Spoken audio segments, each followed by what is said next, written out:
I should have noticed when Richard asked me to wear the navy blue dress. The one he always said made me look presentable. Not beautiful, presentable.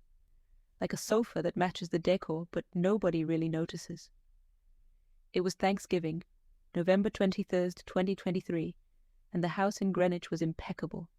I'd spent 3 days supervising every detail. The 22-pound turkey ordered from the organic farm in Lichfield, $3.47. The Irish linen napkins that had to be ironed twice because the fold wasn't perfect.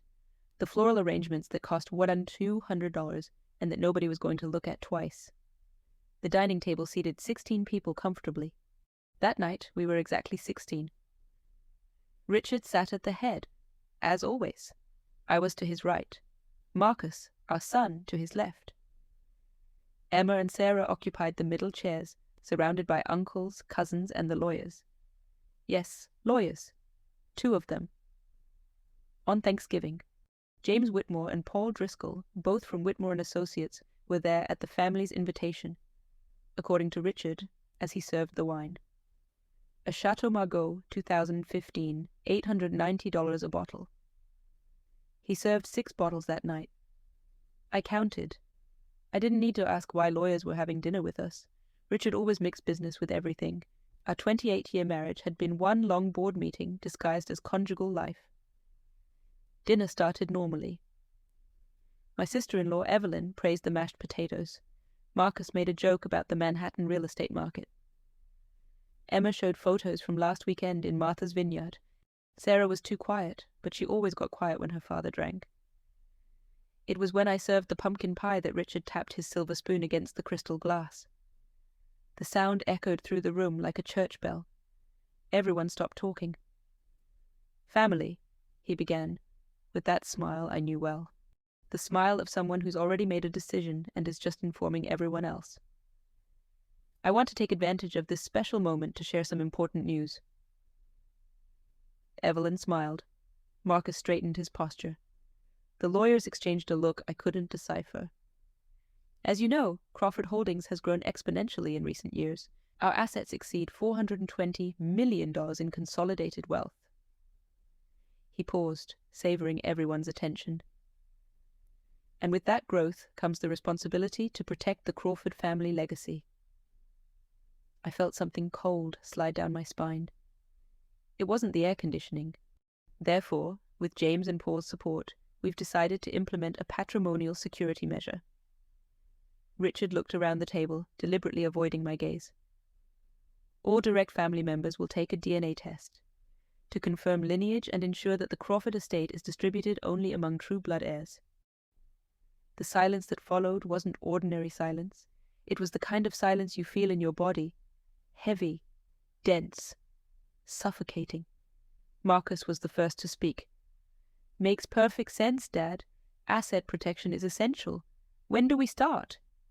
Richard smiled at his son as if he'd just won a prize. "Monday. It's all scheduled at Dr. Morrison's clinic. Everyone will do the collection. Me, Olivia, Marcus, Emma, Sarah." I looked at Emma. She was pale, but said nothing. Sarah was gripping her napkin so hard her knuckles turned white. "Richard," my voice came out lower than I intended. "Can we talk about this in private?" "There's nothing to talk about, Olivia." He picked up his wineglass and took a long sip.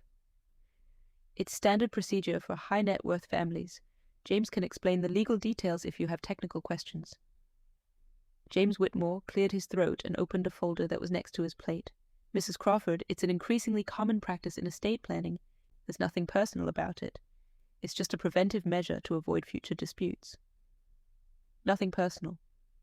As if questioning the paternity of my 3 children in front of the entire family and 2 lawyers was equivalent to reviewing a lease agreement. "But Richard," I insisted, feeling heat rise up my neck, "are you saying you doubt that Marcus, Emma, and Sarah are your children?" "I'm not saying anything. I'm taking a smart precaution." He cut a piece of pie with the precision of someone cutting a deal, not a dessert. "Do you have something to hide, Olivia?" The question hung in the air like cigarette smoke. Poisonous. Intentional. Evelyn coughed. One of the lawyers pretended to check his phone. Emma stood up, mumbled an excuse, and left the room. I heard her running up the stairs. Of course not, I replied, but my voice was shaking. But I don't understand why this has to be done like this, in front of everyone, as if it were a trial. Because it's important that everyone understands that the Crawford family operates with transparency and integrity. Richard folded his napkin and placed it on the table, signaling the conversation was over. The collection is Monday, 9 a.m. I expect everyone to be there. Marcus nodded. Sarah remained mute. Evelyn started praising the pie again, trying to dissolve the tension with banalities about cinnamon and nutmeg. I sat there, staring at my plate, feeling 16 pairs of eyes avoiding meeting mine. After everyone left, around 11 at night, I went upstairs to the bedroom. Richard was still in the study, probably reviewing contracts or checking quotes. I sat on the edge of the bed and took off my shoes. My feet were swollen. I'd been on my feet from 7 in the morning until that moment. 28 years. 28 years since I'd dropped out of my art history master's program to marry Richard. He was starting Crawford Holdings, needed someone to organize the house, to receive clients, to take care of the image. You have a knack for these things, Liv, he said. I was 24 and thought that was love. Marcus was born 10 months after the wedding. I had preeclampsia and almost died in childbirth. Richard was closing the purchase of a commercial building in Stamford and arrived at the hospital 6 hours later. When he entered the room, the first thing he said was, "Is Marcus okay?" He didn't ask how I was. Emma came 2 years later, Sarah 3 years after that. 3 births. 3 times I put my life at risk to bring his children into the world. And now he was there, asking for a DNA test, as if I were a stranger he'd picked up off the street. I grabbed my phone to check if Emma had sent me a message. She hadn't. But there was a notification. Message from an unknown number received at 11:47 p.m. I opened it. There was no text, just a photo. It was Richard. I recognized the grey suit he wore at corporate events. He was smiling, with his arm around a woman I'd never seen. Blonde, maybe mid-30s, pretty in that rehearsed way that marketing people tend to be. But that's not what made me forget how to breathe. It was the child, a boy, maybe 5 or 6 years old. Brown hair, light eyes, sitting on Richard's lap, holding an ice cream cone. The caption, in small letters below the photo, said only, "You deserve to know the truth. I was deceived too." My hand started to shake. The phone screen became blurred. It took me a few seconds to realize it was tears. I looked at the bedroom door. Richard was still in the study. I could hear the muffled sound of his voice on the phone. Closing another deal. Always closing deals. I held the phone so tightly I thought I'd break it. And then, a question cut through my mind like a blade. How much more didn't I know? I didn't sleep that night. I lay staring at the ceiling of the bedroom, listening to Richard snore beside me. He'd come upstairs around 1 in the morning, smelling of whiskey and expensive cologne, and passed out in less than 5 minutes. I stayed there, with the phone hidden under the pillow, feeling the weight of the photo like it was a stone on my chest. At 6 a.m., on Friday, November 24th, I got up. Richard was still sleeping. I went down to the kitchen, made coffee, and sat at the breakfast table with the laptop. My fingers trembled as I typed the unknown number into Google's search field. Nothing. Private number, probably disposable. I enlarged the photo on my phone. The woman was wearing an ID badge hanging from her neck. I couldn't read the name, but I could see the logo. Crawford Holdings. She worked for Richard. I felt bile rise in my throat. I opened Richard's corporate email. I'd had the password since 2019, when he asked me to organize correspondence while he was traveling to Dubai. He never changed the password. Why would he? I was just the wife. Harmless, useful. It took me 40 minutes going through the inbox. Nothing. Then I tried the sent folder. Also nothing. But when I opened the trash folder, I found it. 3 deleted emails, all from September 2023. Sender, Diane, Lawson & Crawford Holdings. Com, Diane Lawson, Strategic Projects Manager, hired in March 2015. 8 years.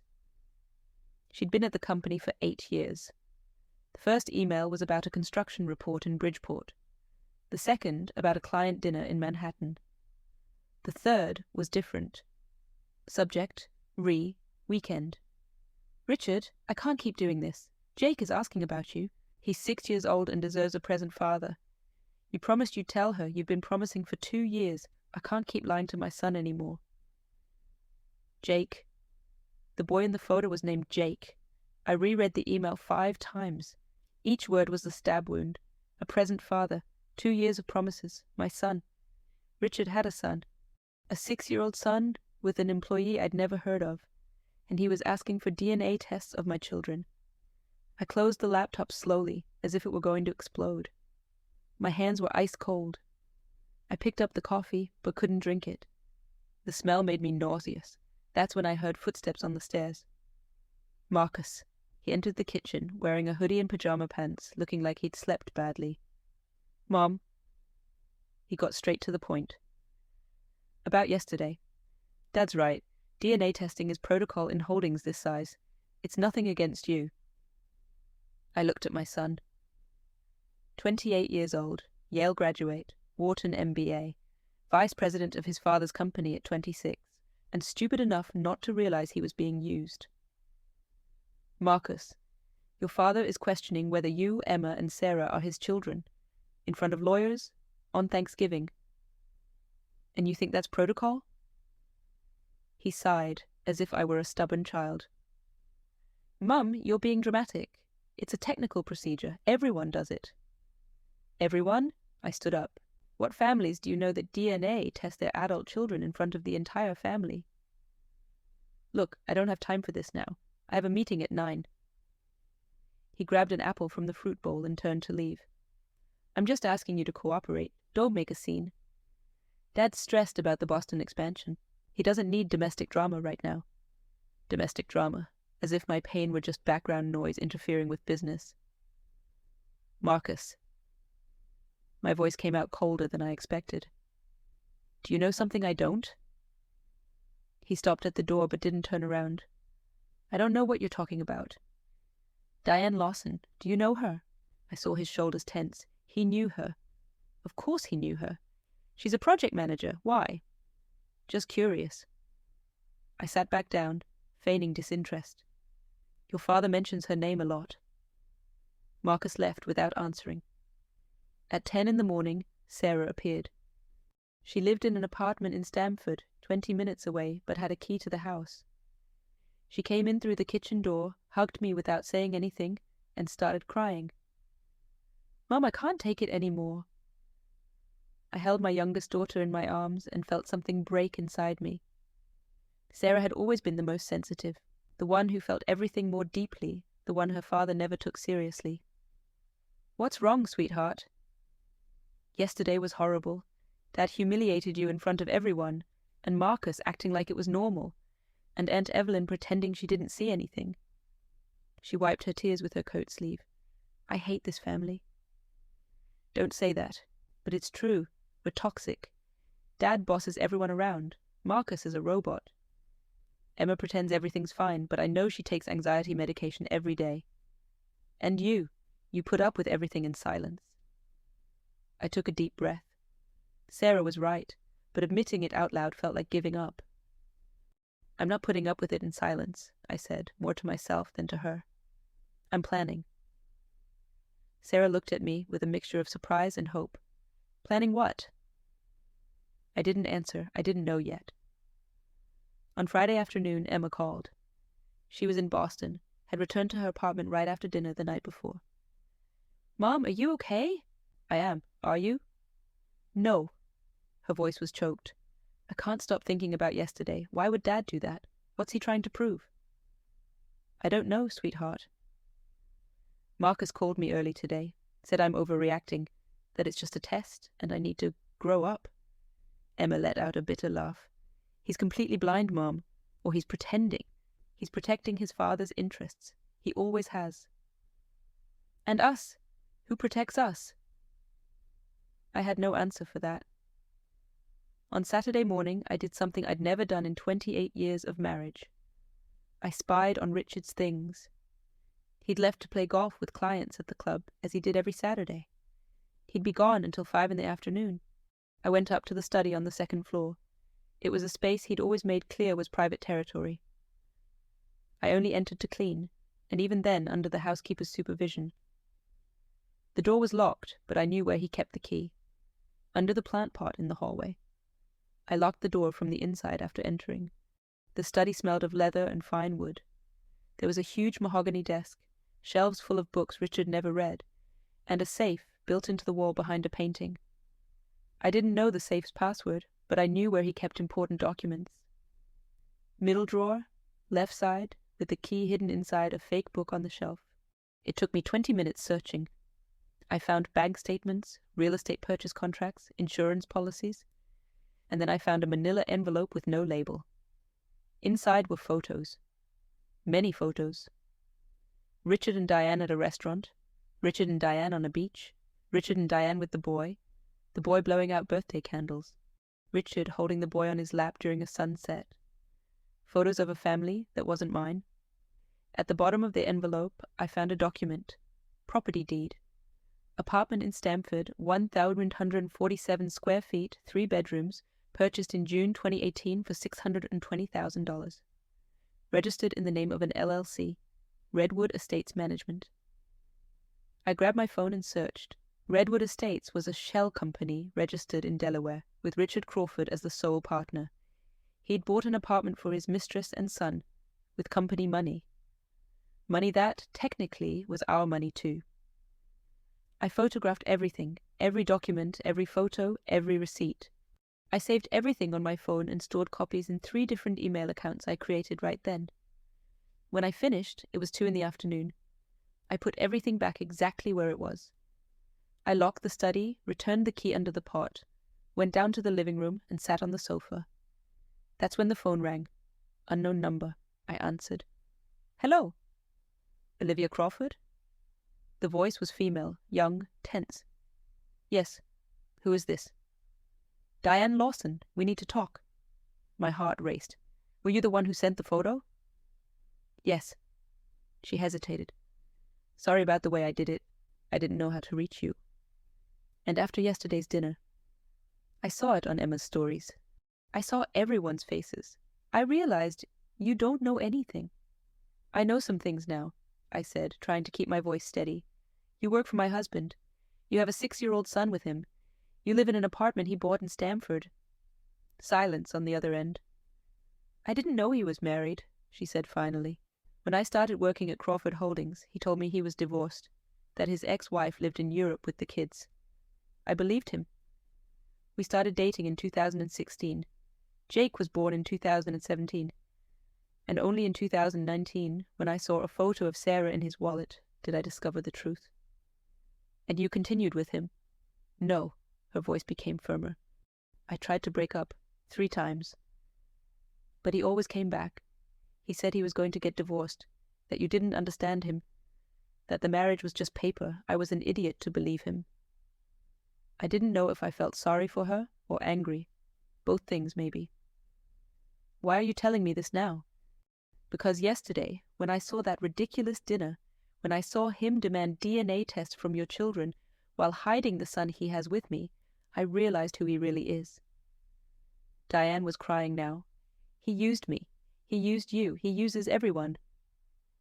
Do you have proof? Emails, messages, documents?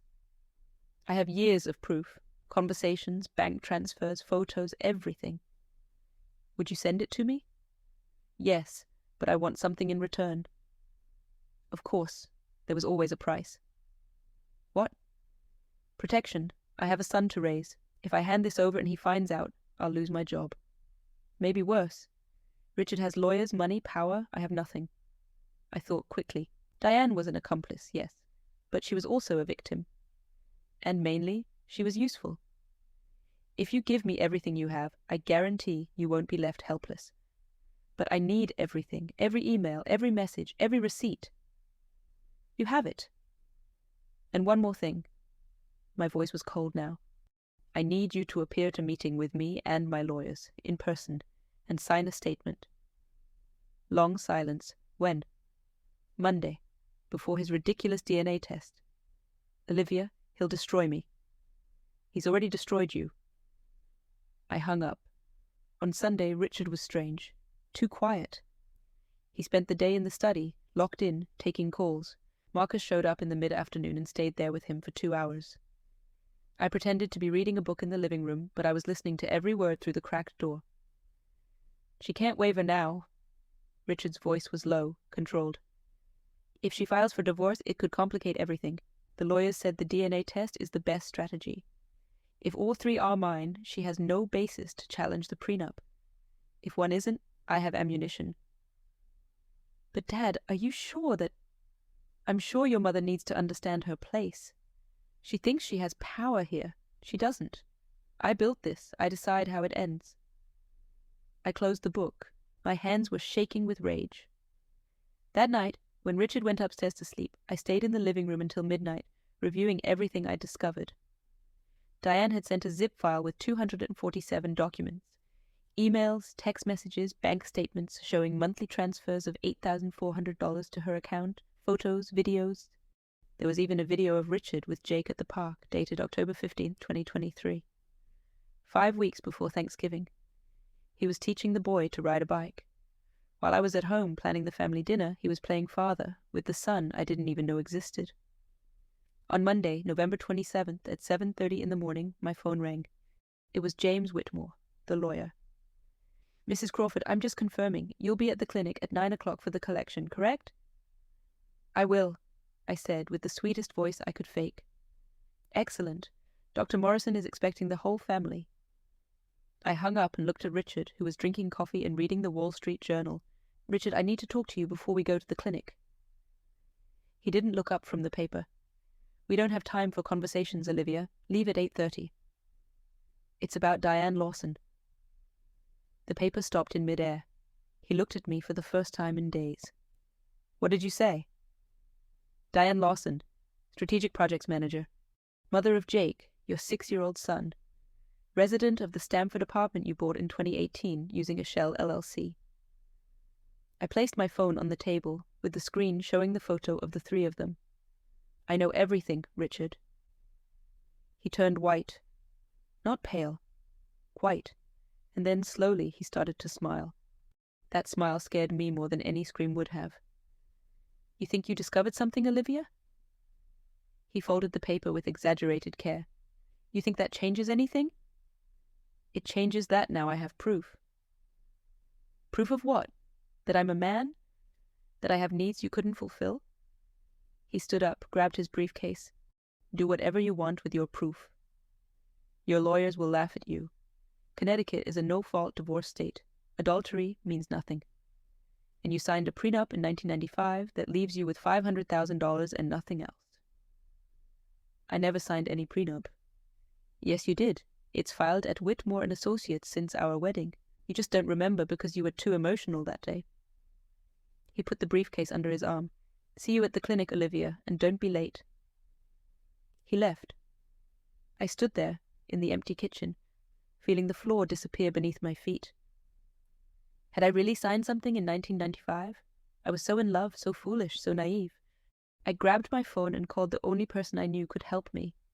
Catherine Morgan, divorce attorney, the best in Connecticut. I'd seen her name in a magazine about powerful women from Greenwich. She had an office in Riverfront Plaza. The secretary answered, Morgan and Associates, good morning. I need to speak with Dr. Morgan. It's urgent. Dr. Morgan is in a meeting until 10. Can I take a message? Tell her it's about Richard Crawford, and that I have documents he doesn't know I have. Pause. 1 moment, please. 20 seconds later, a firm, professional voice. Olivia Crawford? Yes. This is Catherine Morgan. Can you come to my office now? Now? Now. And bring everything you have. I looked at the clock. 8:15. I had 45 minutes until the damned DNA test. I'm coming. Catherine Morgan's office was on the 12th floor of a glass and steel building in Riverfront Plaza. I parked the car at 8:42, grabbed my bag with the laptop, and went up. My hands were sweating. I wasn't sure if it was fear or adrenaline. The reception was minimalist. White walls, grey leather sofas, a black marble desk where a receptionist in her 30s typed silently. She looked up when I entered. Olivia Crawford? Yes. Dr. Morgan is waiting for you. This way. I needed. She led me down a silent corridor to a conference room with a river view. Catherine Morgan was standing by the window, talking on the phone. She gestured for me to sit. Catherine was about 55, grey hair pulled back in an impeccable bun, navy blue suit that probably cost more than my car. When she hung up the phone, she sat across from me and folded her hands on the table. 28 years of marriage to Richard Crawford. 3 children. No formal employment since 1997. Estimated assets of $420 million. She wasn't reading anything. She knew it by heart. You have 20 minutes until the DNA test your husband scheduled. Tell me why you're here instead of on your way to the clinic. Because I discovered my husband has had a mistress for 8 years, a 6-year-old son with her, and yesterday he threatened me saying I signed a prenup in 1995 that leaves me with nothing. Catherine didn't blink. Do you remember signing any documents before or during the marriage? No, but I was. I swallowed hard. In love. Stupid. I don't know what I signed. I understand. She opened her laptop. Show me what you have.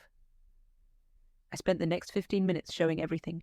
The photos of Richard and Diane, the deleted emails, the bank statements, the deed to the Stamford apartment, the dossier Diane had sent with 247 documents. Catherine showed no surprise at any point. She just took notes on a yellow pad with small, precise handwriting. When I finished, she closed the laptop and looked me in the eyes. Olivia, I'm going to be direct. You have excellent material. Proof of continued adultery, diversion of marital assets to maintain a mistress and illegitimate child, use of a shell company to hide assets. All of this is gold in a divorce action. But Connecticut is an equitable distribution, no-fault state. That means adultery doesn't automatically increase your share of the assets. However, she paused, the use of marital assets to maintain a parallel life is considered dissipation of assets. That can be penalized. In plain English, he spent marriage money to support his mistress. That counts against him. You can request compensation. And if we prove he intentionally hid assets, we can ask for a disproportionate division in your favor. I felt something like hope for the first time in 4 days. And the prenup? I'll investigate. If it exists, I'll challenge it based on coercion, lack of independent legal counsel, and material change in circumstances. If it doesn't exist, Richard is bluffing to intimidate you. Catherine stood up. Now, about the DNA test, you're not going. What do you mean? You're not showing up, and you're not going to justify it. Let him wait. But he'll what? Kick you out of the house? Excellent. That strengthens your position as a victim of emotional abuse. Sue you for not showing up? There's no legal obligation to take a DNA test without a court order. He's using psychological intimidation, and we're not going to give in. I took a deep breath. The idea of directly defying Richard terrified me, but the idea of submitting to that humiliation was worse. Okay, I'm not going. Excellent. Now sign these documents. They're representation contracts and power of attorney. From now on, all communication with Richard goes through me. I signed. For the first time in 28 years, I was signing something I understood. At 9:15, I was sitting in the car in the Riverfront Plaza parking lot looking at my phone. 17 missed calls. 12 from Richard. 5 from Marcus. At 9:23, Richard sent a message. Where are you? Everyone's waiting. I didn't respond. At 9:31, Marcus called again. This time I answered. Mum, what are you doing? Dad's furious. Doctor Morrison is waiting. Tell your father I'm not taking the test. What? Have you lost your mind? No, Marcus. I finally woke up. And I hung up. I returned home at 10 in the morning. The house was empty. Silent. For the first time in years, I realized how cold that place was. White walls, expensive furniture, no soul. I went up to the bedroom, locked the door, and sat on the bed. My phone wouldn't stop vibrating. Richard called every 5 minutes. I ignored him. At 10:47, he sent another message. You're going to regret this. I looked at the screen, and, for the first time, I felt something different from fear. I felt rage. I spent the rest of Monday reading the 247 documents Diane had sent. Each page was a new revelation, a new pain. There were emails from Richard to Diane saying he found me boring and graceless.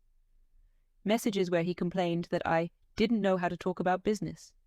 Photos of trips he said were work meetings, Turks and Caicos in January 2021, Aspen in December 2022, Napa Valley in April 2023. In all the photos, Diane was there, smiling, holding hands with him, wearing expensive jewelry. There were monthly bank transfers of $8,400 since June 2018, from Redwood Estates LLC account to Diane Lawson's personal account. 5.5 years of payments, that came to $554,400 in rent. Over $500,000 of our marital assets used to keep the mistress comfortable. There were also receipts. Many receipts. Tiffany jewelry, $43,000. Diamond necklace, March 2022. Hermes Birkin bag, $2,800. Birthday gift, August 2021. Dinner at Le Bernardin, New York, 1-847 for two. Richard and Diane, February 14, 2023, Valentine's Day. He told me he was in a meeting with investors. And what had I received on Valentine's Day 2023? A bouquet of roses bought by his secretary, delivered by courier, with a generic card that said, "With affection, R." I laughed, a dry, bitter laugh that hurt in my throat. On Tuesday, November 28th, Emma and Sarah showed up. They rang the doorbell at 2 in the afternoon. I was in the living room, still in my pajamas, surrounded by papers and an open laptop. I opened the door. Emma hugged me without saying anything. Sarah came in and locked the door behind her. "Mom, what's happening?" Emma asked. "Dad said you disappeared. Marcus is saying you're having a nervous breakdown." "I'm not having any breakdown." I led them to the living room. "I'm finally seeing things as they are." I sat with them on the sofa and told them everything. Diane, Jake, the apartment, the 8 years of lies, the jewelry, the trips, the money. Emma went white. Sarah started crying. "Mom." Emma's voice was trembling. "How could he?" "Easily." I was calm now, cold, because he always thought I was going to accept everything silently, and for 28 years I did. And now? Now I'm going to destroy him. Sarah looked at me with wide eyes. "Are you going to file for divorce?" "I am, and I'm going to take everything that's rightfully mine. Half the assets, half the companies, half of everything he built using my invisible work, my support, my life." Emma took a deep breath. "Mom, I'm with you, in everything, until the end."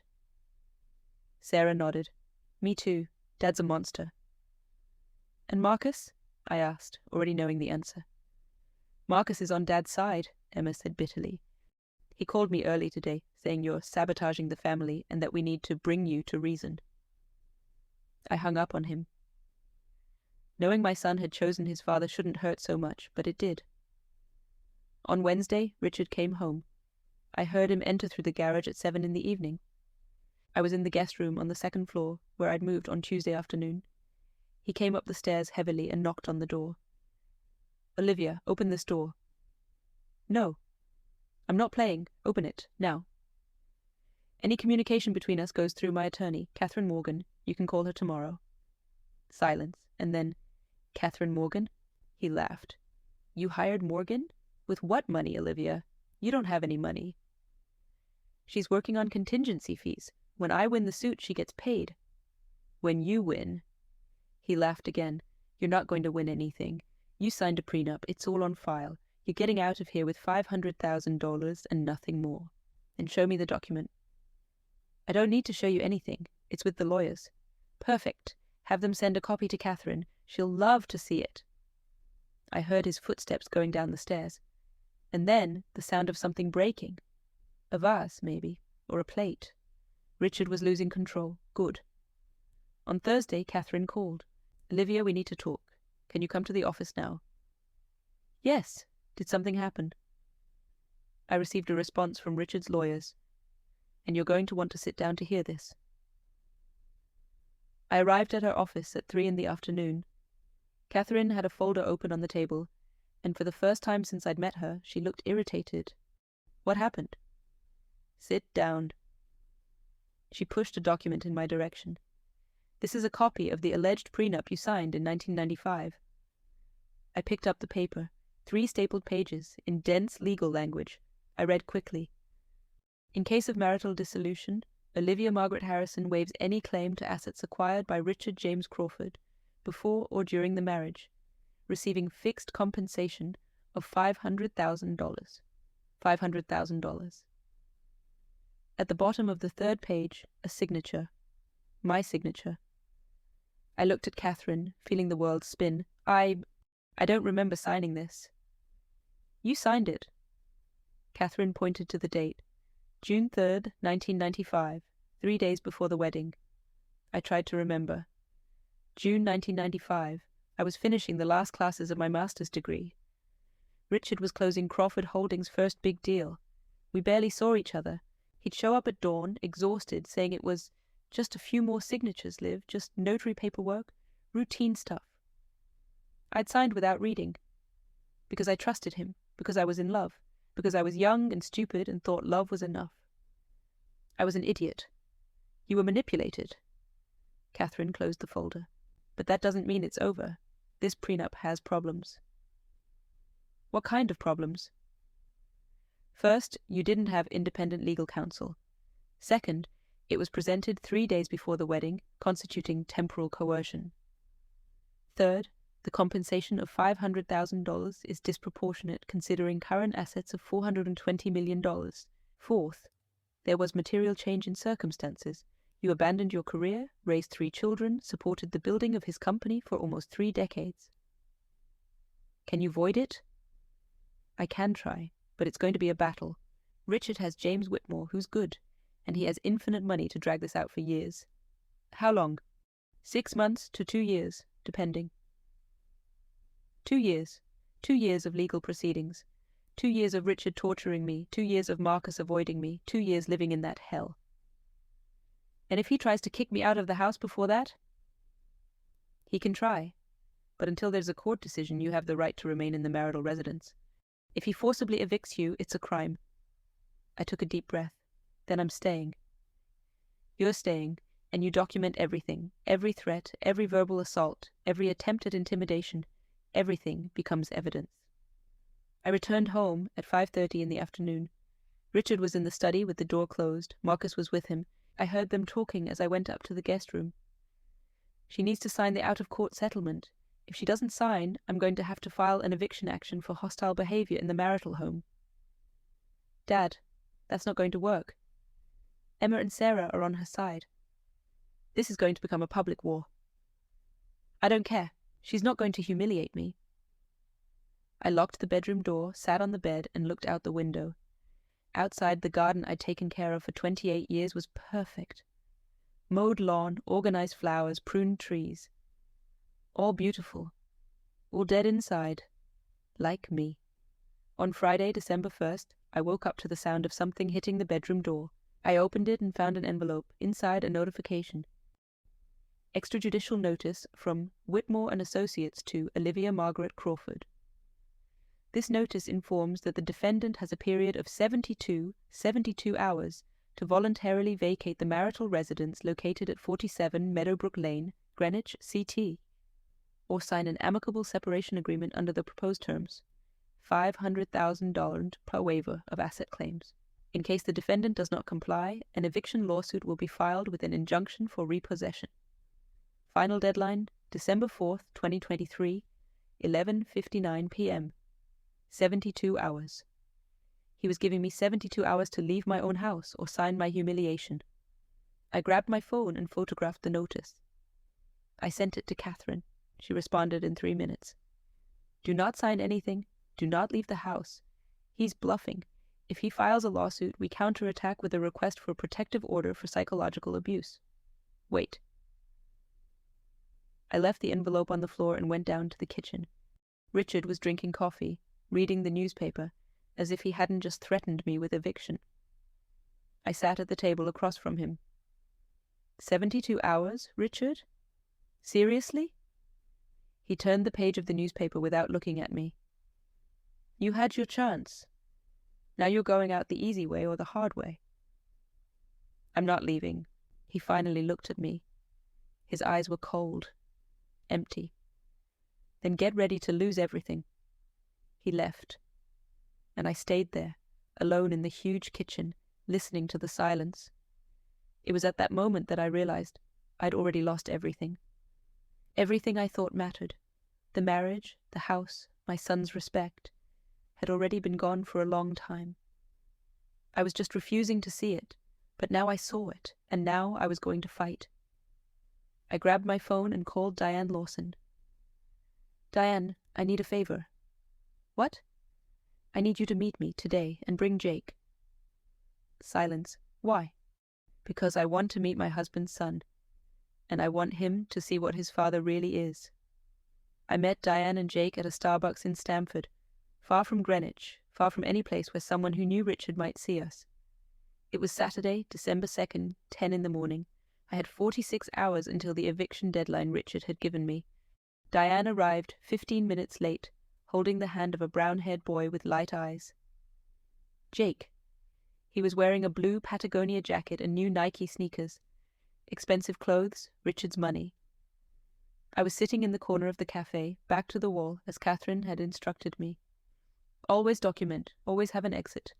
Always be in control of the environment. I had my phone in my pocket, recording. Diane saw me and hesitated. Jake looked at me with curiosity. Hi, she said quietly. Hi. I forced a smile for the boy. You must be Jake. He nodded, shy. Sit down, I said. I brought hot chocolate for him. Diane sat with Jake beside her. The boy grabbed the hot chocolate and drank in silence, looking out the window. He had no idea who I was. He had no idea of the role he played in the destruction of my family. But it wasn't his fault. It never was. Thank you for coming, I said, keeping my voice calm. I know it was difficult. It was. Diane looked exhausted. Jake asked where we were going. I told him it was a friend of Mommy's. I looked at the boy. He had Richard's chin, the same face shape. Anyone who saw the two of them together would know they were father and son. Diane, I need you to be honest with me. How often does Richard see Jake? She lowered her eyes. 2-3 times a month. He shows up without warning, stays a few hours, takes him to the park for ice cream, and then disappears for weeks. Does he pay child support? He pays the apartment rent and deposits $3,500 a month into my account for Jake's expenses, but it's not official. There's no document. I did the math quickly. $80 Valley $400 rent, plus $3,500 support, $11,900 per month, $142,800 per year. That came to $856,800 over 6 years. Almost $1 million of marital assets used to maintain a secret life. Do you have proof of these transfers? I do. Statements from 2017 until now. Send me everything, every statement, every deposit. I took a deep breath. And I need one more thing. What? I need you to testify, in court, against him. Diane went pale. Olivia, if I do that, he'll destroy me. He'll take my job. He'll sue me. He's already destroying you. I leaned forward. Diane, you have a 6-year-old son who has no official father. You work for the man who uses you as a secret mistress.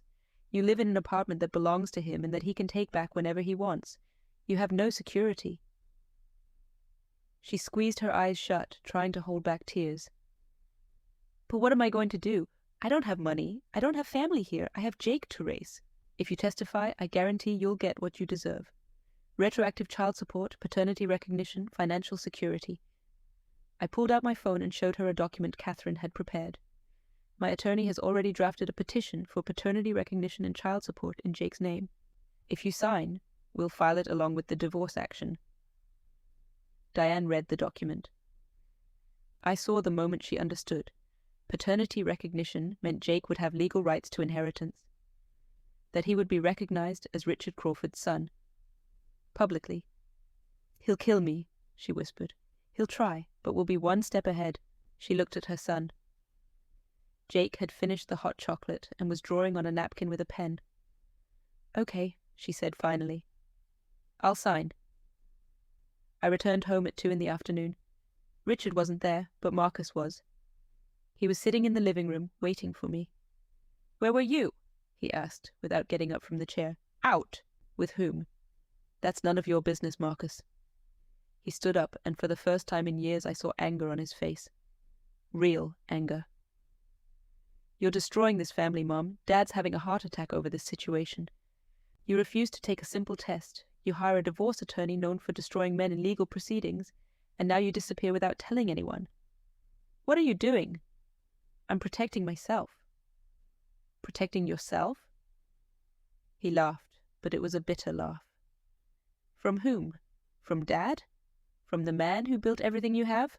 Who gave you this house, this life, everything?" I looked at my son, 28 years old, graduated from the best universities, intelligent, and completely blind. "Marcus, sit down." "I don't want to sit down." "Sit down." My voice came out firmer than I expected. He hesitated but sat down. I grabbed my phone, opened the photo folder, and placed it on the coffee table in front of him. "This is your father with Diane Lawson, an employee at Crawford Holdings. They've been together for 8 years. Marcus looked at the photo. He said nothing. I swiped to the next photo. "This is Jake, their son. 6 years old, your half-brother." Marcus went white. This can't be true." "It's true. I have emails, bank statements, the deed to the apartment your father bought for her, photos of trips he said were work. Everything." I showed more photos. "Your father spent almost $1 million of the family's assets maintaining a secret life. Meanwhile, he humiliated me in front of the whole family, demanding DNA tests of my children, of our children." Marcus was trembling. He picked up the phone and zoomed in on Jake's photo. He looked at it for a long minute. "Does Dad know you have this?" "Not yet." "Are you going to show him?" "No, I'm going to show a judge." Marcus dropped the phone as if it burned. "Mom, if you do this, you'll destroy the company. Investors will flee. The board will remove Dad. We'll lose everything." "We?" I leaned forward. "Marcus, do you really think you're included in that? Do you think your father is thinking about you when he's hiding a son? When he's spending millions on a mistress? When he's threatening to kick me out of the house?" He didn't answer. "Your father is protecting himself, only himself. And you're so desperate for his approval that you can't see that he uses you the same way he's used me all these years. That's not true." "Yes, it is." I stood up. "And when all this explodes, you're going to have to choose. Either you stay on the side of the man who lied to all of us, or you stay on the side of the real family." I went up to my room and locked the door. My phone rang 5 minutes later. "Catherine." "Olivia, we have a problem." "What?" "Midge, Richard filed an eviction lawsuit for hostile behavior. The hearing is Monday, December 4th at 10 in the morning. He's claiming you created an unsustainable domestic environment and that your presence in the house represents a risk to his mental health." I laughed. I couldn't help it. Risk to his mental health? It's ridiculous, I know, but the judge could grant a temporary injunction until the merit hearing. You need to be prepared to possibly leave the house. For how long? Until the final divorce decision. Could be months. I took a deep breath. Losing the house, even temporarily, meant losing territory. But if I had to lose to win the war, so be it. Okay, what do I need to do? Document everything. If he yells, film it. If he threatens, record it. If he destroys something, photograph it. The more proof of psychological abuse, the better our position at the hearing. Understood? On Sunday, December 3rd, Richard came home in the early morning hours. I heard him enter through the garage at 3:15. He was drunk.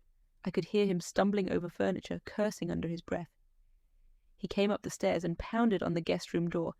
"Olivia, open this fucking door." I didn't respond. I grabbed my phone and started recording audio. "Olivia!" He pounded harder. "Did you hear me? Open up." "No." "I'm going to break this door down. If you do, I'm calling the police." He kicked the door. Once. Twice. The wood shook, but didn't give. "You think you're going to win this?" he shouted. "You think you're going to take what's mine? I built this company with my hands. This house is mine. Everything here is mine. You're nothing without me." I recorded every word. After 10 minutes of kicking and shouting, he gave up. I heard him go down the stairs, still cursing. I heard the front door slam. He'd left. I waited until I was sure he was gone, then unlocked the bedroom door and went downstairs.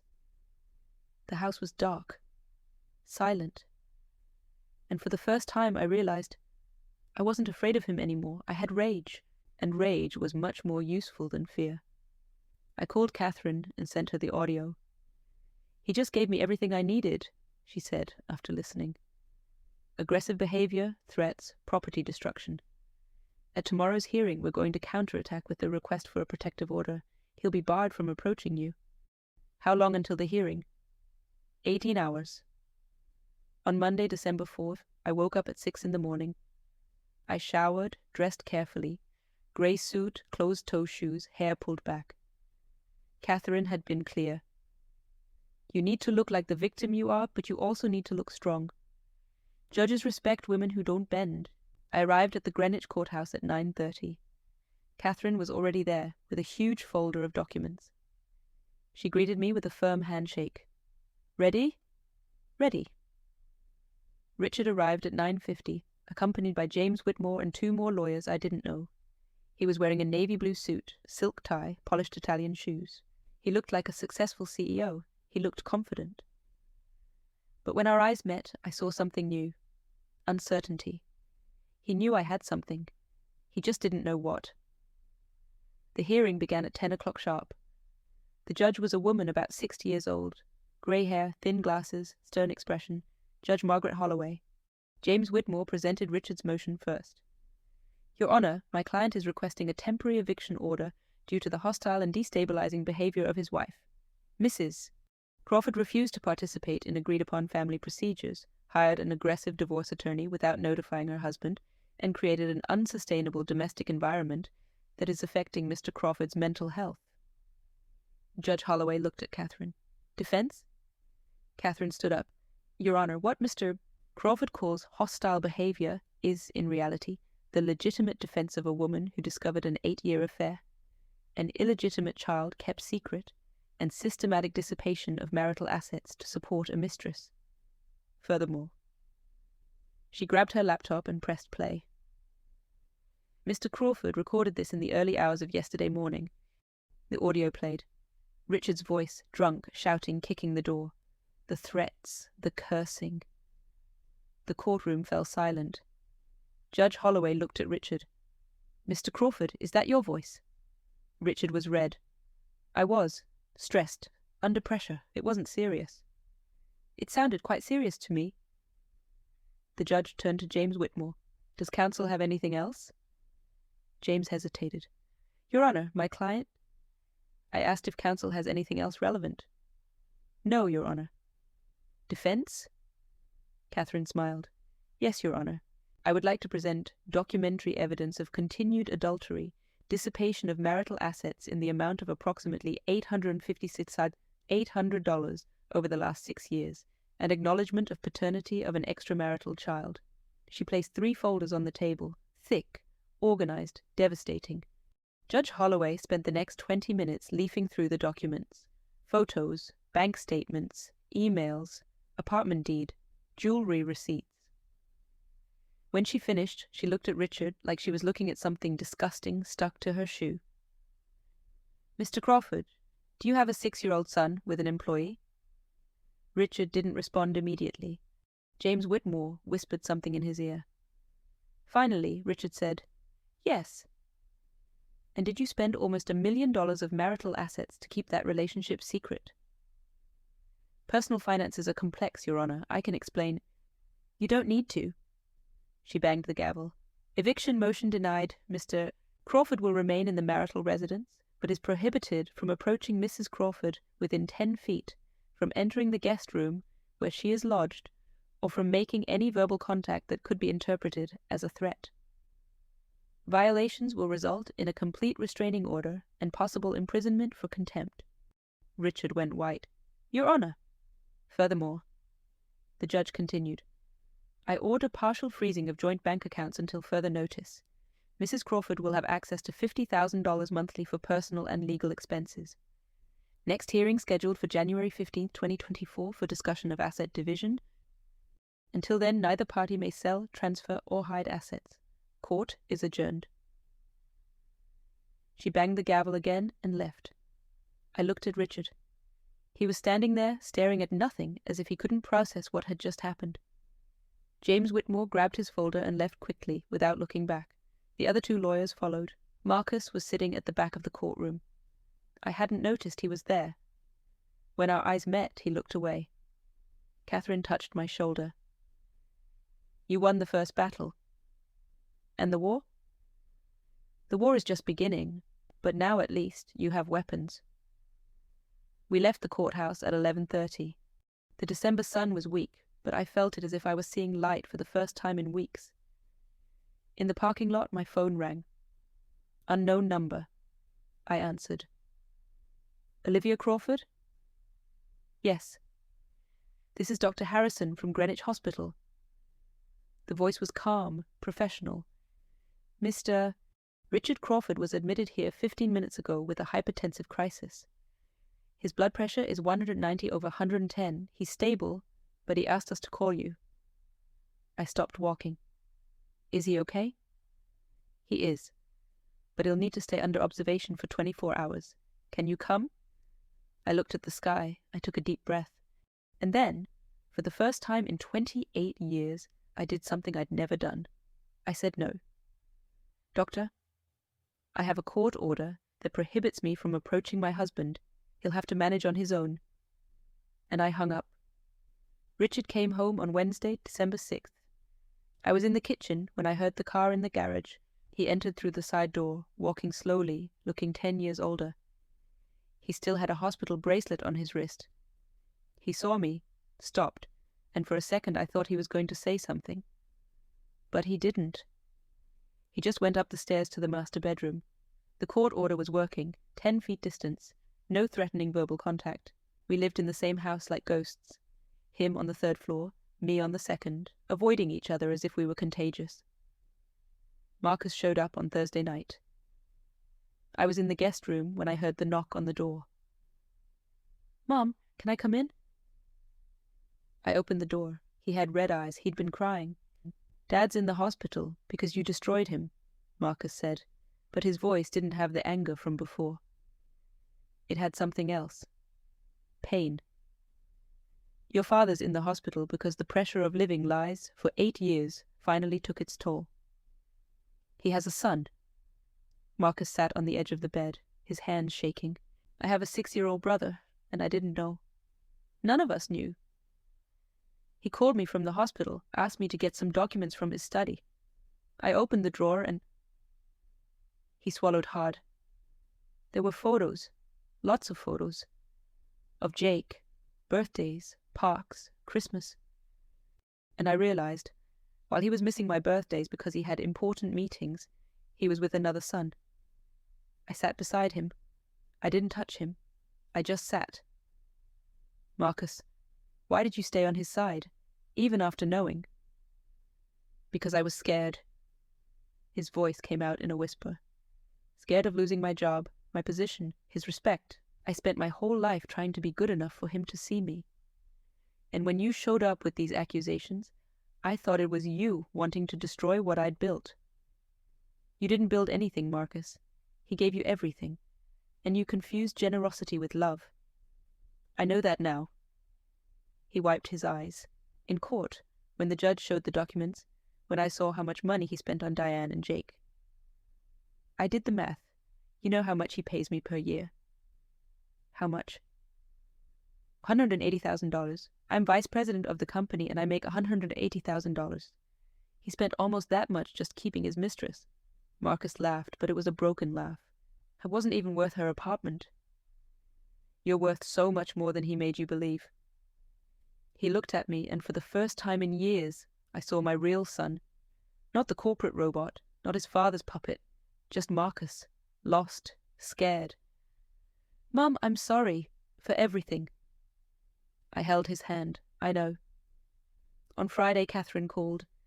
Olivia, we need to talk. Today. Now. I arrived at her office within half an hour. She was nervous. That wasn't normal. What happened? Richard made an offer. Out-of-court settlement. $15 million in cash. The Greenwich house. Plus $30,000 monthly alimony for life. I looked at her, waiting for the but. But you waive any claim to Crawford Holdings, to future assets, and you sign a confidentiality clause. You can't talk about Diane, about Jake, about anything. Ever. He wants to buy my silence. He wants to silence you. Catherine crossed her arms. 15 million isn't bad, Olivia. But considering the total assets, you're entitled to much more, and confidentiality means Jake will never be publicly recognized. Diane will be left without official support. Richard comes out clean. How much would I be entitled to if we went all the way? In equitable distribution, half of 420 million, 210 million. But that could take 2 years of legal battle. And Richard will fight for every penny. I thought about Jake, 6 years old, no official father, no inheritance, no name. I refuse. Are you sure? Absolutely. I stood up. Richard isn't going to silence me, and he's not going to erase Jake from existence just because it's convenient. On Saturday, Diane called. She was panicking. Olivia, Richard fired me, and his lawyer sent notice saying I have 30 days to leave the apartment. He can't do that. The apartment is registered in the LLC's name, and we've already filed for paternity recognition. But what if he succeeds? I don't have money for a lawyer. I have nowhere to go. You're coming here. What? To Greenwich. To my house. You and Jake. There are plenty of rooms. And Richard can't stop you because of the court order. Silence. Are you serious? Completely. He wants war. I'm going to bring his son into his house. Diane and Jake arrived Sunday afternoon.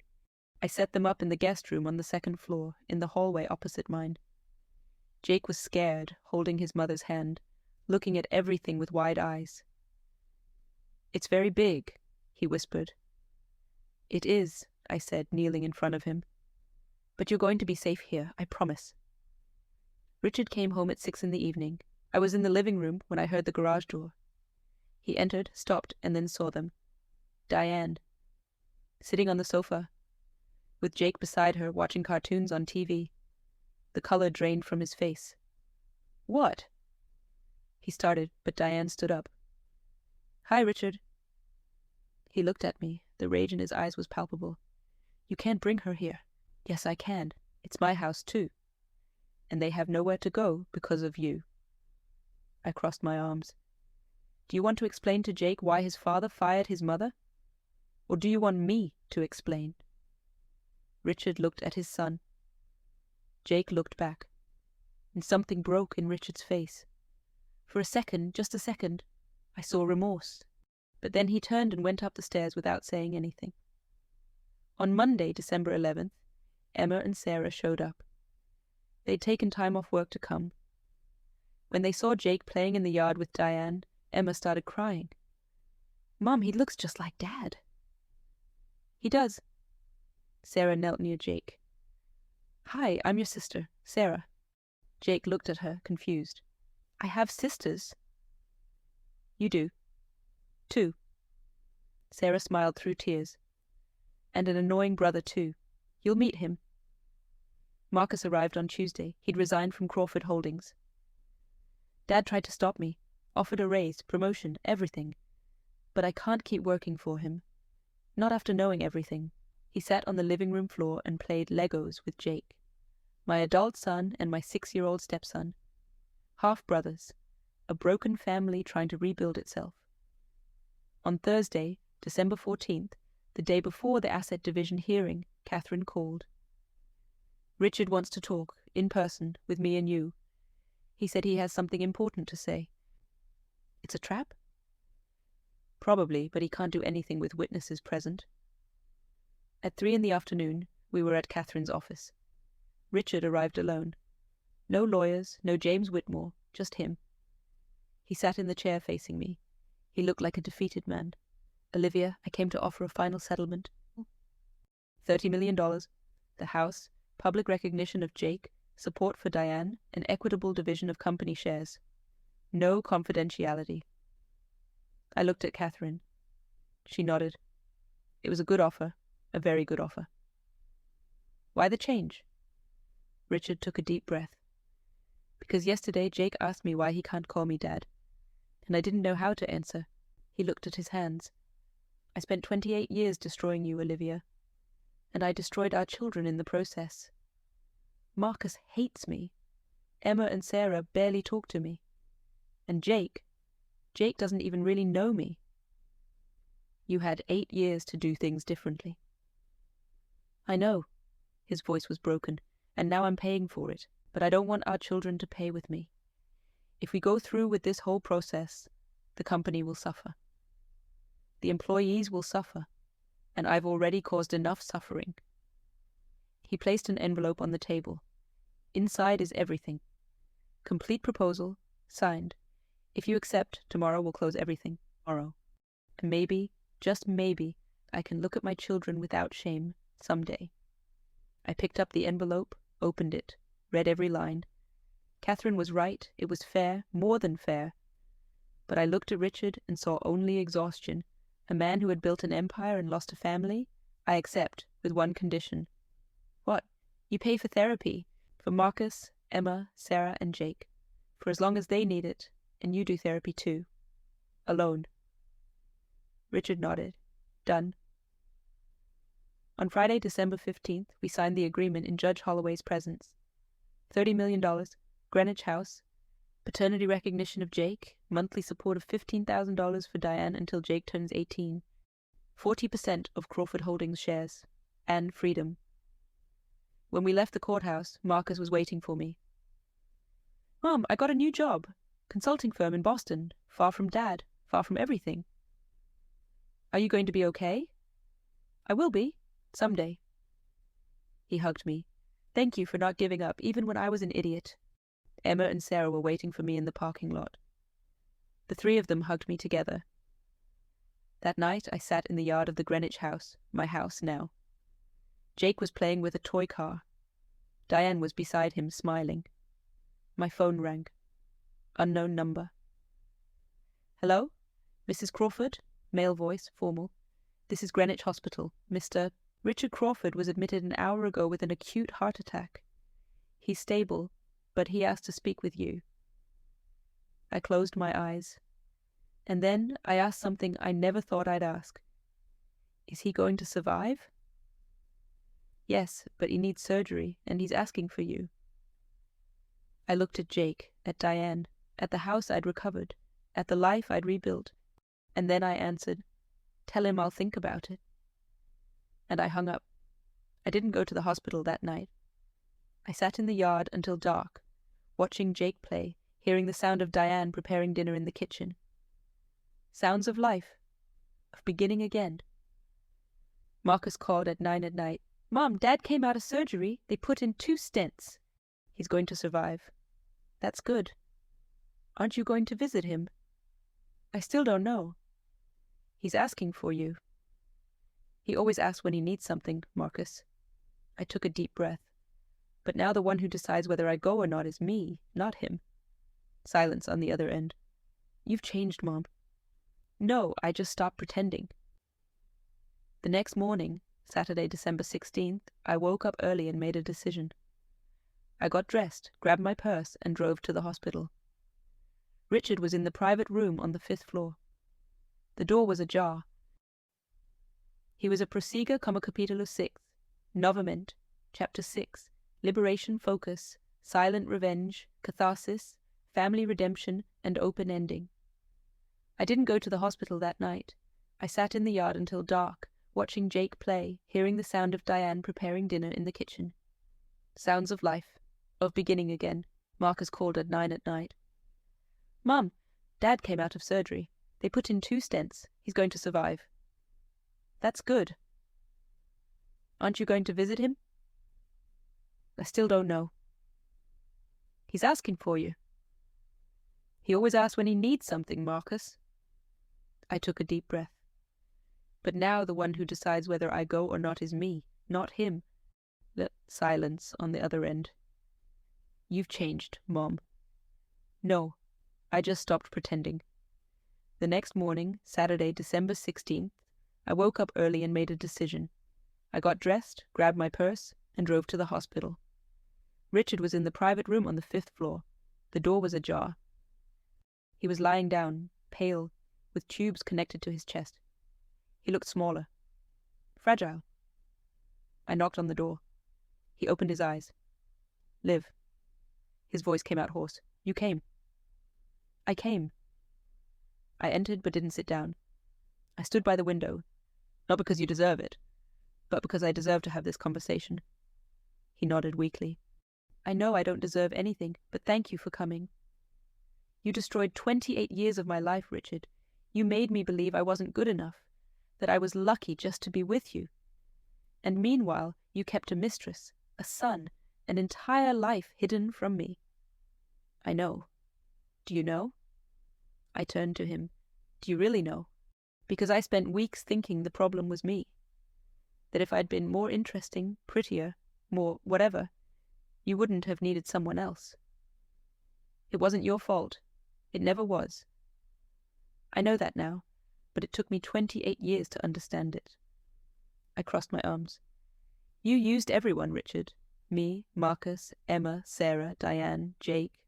We were all pieces on your board. And now you've all beaten me. He closed his eyes. I lost everything that mattered. You didn't lose everything. You still have the company. You still have money. You still have your health, hopefully. I moved closer to the bed. But you lost your children's trust, and you can't buy that back. I know. A tear ran down his face. Marcus won't answer my calls. Emma blocked my number, Sarah. Sarah said she needs time, and Jake barely knows me. You had years to build something real with them. You chose to build an empire. I chose wrong. I looked at that man who had been my husband for almost 3 decades. I saw the power fading. I saw the fear.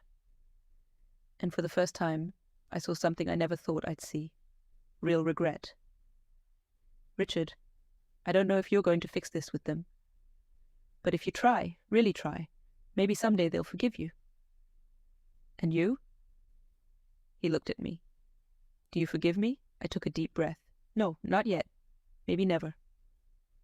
I turned to leave. But I wish you a life where you learn to be human. For you. And for them. I left the room without looking back. In the hospital parking lot, I called Catherine. It's official. Agreement signed, money deposited, deed transferred. She sounded satisfied. Olivia, you're officially a $30 million woman. And now what? Now you live. The way you always wanted to. A week later, on Christmas Eve, the Greenwich house was full for the first time in years. Not with clients or lawyers, with family. Emma and Sarah had come from Boston. Marcus arrived with a new girlfriend, a literature professor he'd met at a bookstore. Diane was in the kitchen, making cookies with Jake. I was in the living room, decorating the Christmas tree, when Jake came running. Olivia, can I call you Grandma? I stopped, surprised. Why do you want to call me that? Because Marcus said you're like a grandma to him, and I wanted to have one too. I knelt down and looked into the eyes of that boy who wasn't my son, but who had been the key to my liberation. Of course you can, Jake. I'd love that. He hugged me and ran back to the kitchen. That night, after everyone went to sleep, I sat alone in the study that had been Richard's. I'd transformed the space, removed the fake books, the corporate trophies, the mahogany desk. Put in a simple desk, shelves with books I actually wanted to read, and an armchair by the window. I grabbed the laptop and opened a blank document. Title, New Beginnings. I wrote the first line. I should have noticed when Richard asked me to wear the navy blue dress. And for the first time in decades, I was writing not for him, not for the children, not for anyone. I was writing for myself. 3 months later, in March 2024, I inaugurated the Olivia Crawford Foundation for Women in Transition. I donated $5 million from the settlement to support women leaving abusive marriages. Legal assistance, temporary housing, professional training. Marcus became a volunteer counselor. Emma managed communications. Sarah coordinated partnerships. Diane was our first hired employee. Richard left the hospital in January. He did the therapy sessions as promised. He tried to reconnect with the children. Marcus agreed to have lunch with him once a month. Emma was still resisting. Sarah was considering it. Jake visited his father twice a week, always accompanied by Diane. It was progress, slow, painful, but it was something. In April, I received an email from Richard. Subject, thank you. Olivia, I know I have no right to ask you for anything, but thank you for not giving up on our children when I gave up. Thank you for showing Jake what having a real family is. And thank you for forcing me to look in the mirror. I hate what I see. But at least now, I see it. Ah. I read it 3 times, saved it, but didn't respond. Some things didn't need a response. At the end of May, I was in the yard when the phone rang. Greenwich Hospital again. My heart raced. Hello? Mrs. Crawford, this is Dr. Harrison. Mr. Richard Crawford had a cardiac relapse. He's stable, but he's asking to see you and the children. He says he has something important to say. I looked at the sky. Sun shining, birds singing. A perfect day. And then I thought, did I want to hear it? Did he deserve another chance? Did I have the energy for another chapter of this story? I held the phone, took a deep breath, and I thought, the choice is mine now. It always was mine. I just didn't know it. Tell him I'll think about it. And this time when I hung up, I smiled, because finally, after 52 years, I'd learned the most important thing. I didn't owe anyone anything. Not explanations, not forgiveness, not my presence. I only owed myself freedom. And freedom, I discovered, was the best revenge of all. The end. This was my story. I sent it to this channel because maybe someone going through what I went through needs to hear, you're not crazy, you're not overreacting, and you deserve more. If you're living this now, know this. You can get out, you can start over, you can win. And if you've already won, tell me, what would you do if you got that call from the hospital? Would you go? Comment below, I read them all. And if you have a similar story, send it to the channel. We need to stop suffering in silence.